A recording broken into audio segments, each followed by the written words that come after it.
ত্রয়োদশ জাতীয় সংসদের সংরক্ষিত নারী আসনের নির্বাচন ঘিরে রাজনৈতিক অঙ্গনে শুরু হয়েছে নতুন হিসাব নিকাশ।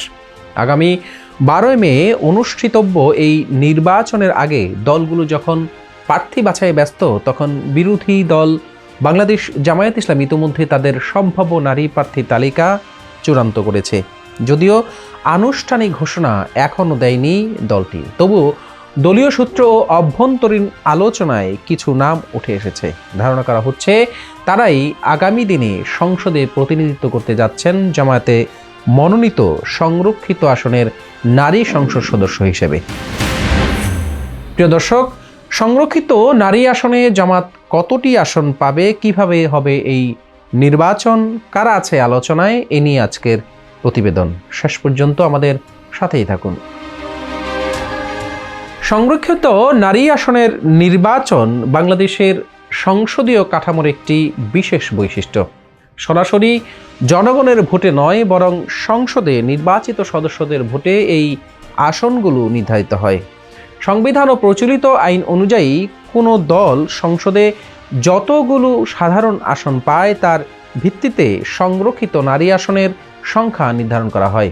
একটি দলের প্রাপ্ত আসন সংখ্যা 50 দিয়ে গুণ করে 300 দিয়ে ভাগ করলে যেই সংখ্যা পাওয়া যায় সেটি সেই দলের প্রাপ্য সংরক্ষিত নারী আসন। এই আনুপাতিক প্রতিনিধিত্ব ব্যবস্থার ফলে বড় দলগুলো বেশি আসন পায়, তবে ছোট দলগুলোর প্রতিনিধিত্বর সুযোগ থাকে। বর্তমান সংসদে আসন সংখ্যার ভিত্তিতে জামায়াত জোট পাচ্ছে 13টি সংরক্ষিত নারী আসন।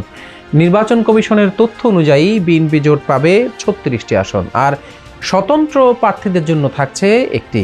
জামাতের এই 13টি আসন তাদের রাজনৈতিক অবস্থাকে আরও শক্তিশালী করার সুযোগ তৈরি করেছে। দলীয় সূত্রমতে প্রায় 25 জন সম্ভাব্য নারী প্রার্থীর একটি তালিকা দলীয় কেন্দ্রীয় নির্বাহী পরিষদে পাঠানো হয়েছে। এই তালিকায় চিকিৎসক, শিক্ষক, আইনজীবী সহ বিভিন্ন পেশার যোগ্য নারীদের অগ্রাধিকার দেওয়া হয়েছে। একই সঙ্গে দলের আদর্শ, ধর্মীয় মূল্যবোধ এবং সাংগঠনিক অবদানের বিষয়টিও বিবেচনায় নেওয়া হয়েছে। আলোচনায় থাকা নামগুলোর মধ্যে উল্লেখযোগ্য হল দলের মহিলা বিভাগের সেক্রেটারি নুরুন্নেসা সিদ্দিকা, কেন্দ্রীয় নেত্রী ফাতেমা আক্তার হেপি এবং ঢাকা মহানগর দক্ষিণের নারী বিভাগের সেক্রেটারি আয়শা সিদ্দিকা পারভিন। নতুন প্রজন্মের প্রতিনিধিত্ব হিসেবে ড্যাফোডিল বিশ্ববিদ্যালয়ের শিক্ষিকা মার্দিয়া মমতাজের নামও শোনা যাচ্ছে। এছাড়া কেন্দ্রীয় নেতাদের পরিবারের সদস্যদের মধ্যে থেকেও কয়েকজনের আলোচনায় রয়েছে। এর মধ্যে মতিউর রহমান আকন্দের স্ত্রী অ্যাডভোকেট সাবিকুন্নাহার মুন্নি, একইভাবে দলের আমির ডাক্তার শফিকুর রহমানের স্ত্রী ডাক্তার আমেনা বেগম এবং নায়েবে আমির সৈয়দ আবদুল্লাহ মোহাম্মদ তাহের স্ত্রী হাবিবা রহমান সুইটির নামও আলোচনায় রয়েছে। তবে দলীয় নীতিমালার কারণে বর্তমান সংসদ সদস্যদের নিকটাত্মীয়দের মনোনয়ন না দেওয়ার সম্ভাবনা জোরালোভাবে আলোচনায় রয়েছে। জামাতের নারী বিভাগের নেত্রীদের মতে প্রার্থী নির্বাচনে 3টি বিষয়কে সর্বাধিক গুরুত্ব দেওয়া হয়েছে: ধার্মিকতা, যোগ্যতা এবং সৃজনশীলতা। এর মাধ্যমে দলটি একটি দক্ষ ও গ্রহণযোগ্য নারী নেতৃত্ব গড়ে তুলতে চায়, যারা সংসদে কার্যকর ভূমিকা রাখতে পারবেন।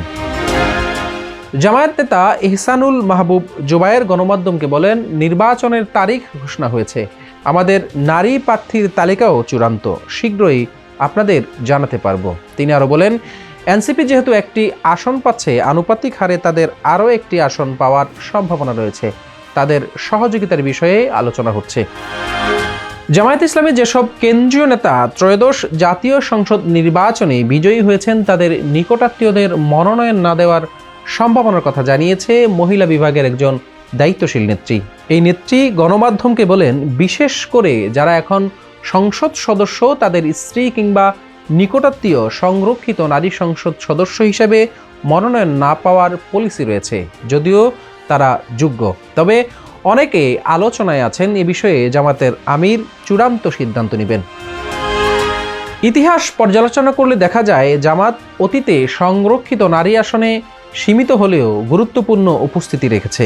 1991 সালে তারা 2টি এবং 2001 সালে 4টি সংরক্ষিত নারী আসন পেয়েছিল। তবে 2008 সালের নির্বাচনে তারা কোনো আসন পায়নি। এবার 13টি আসন পাওয়ার সম্ভাবনা দলটির জন্য একটি বড় সুযোগ হিসাবে দেখা যাচ্ছে।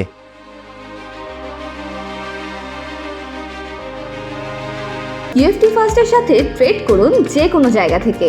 ক্যাম্পাসে ক্লাসের ফাঁকে, ঢাকার জ্যামে বসে কিংবা ঘরে বসে, ট্রেডিং এখন হাতের মুঠোয়।